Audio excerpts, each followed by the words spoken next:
Political party আন্দোলনকারী নহয়। Political পার্টির আন্দোলন হয় ইলেকশনের বাকচ। আন্দোলন করাটো পলিটিক্যাল পার্টিজর কাম নহয়।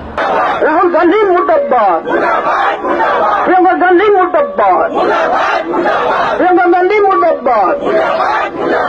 কংগ্রেসের দাদাগিরি নচলিব, ভ্রষ্টাচারী কংগ্রেস গো ব্যাক। আমাৰ ভৱেশ কলিতাহঁতে কোনো আন্দোলন কৰা নাই, চৰকাৰৰ বিৰুদ্ধে তেওঁলোকে কোনো ক্ষোভ প্ৰকাশ কৰা নাই। মাত্ৰ নাগালেণ্ডৰ উত্তৰ পূৰ্বত মহিলা এগৰাকীৰ ওপৰত ৰাহুল গান্ধীয়ে কৰা অভদ্ৰ আচৰণৰ বিৰুদ্ধে প্ৰতিবাদ কৰিছে।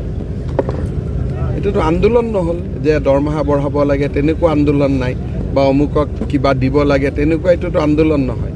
গতিকে এইটো এটা যদি অহাকালি অসমক কোনোবাই অপমান কৰে তেতিয়া তাৰ বিৰুদ্ধে এটা প্ৰতিবাদ নহ'ব। বিজেপি দলে মাত্ৰ ৰাহুল গান্ধীৰ বিৰুদ্ধে বিচাৰ লাগে বুলি তেওঁলোকে এটা সমদল উলিয়াইছে। फंस गया सीएम, इसे पार्टी की मीटिंग समझ के फंस गया।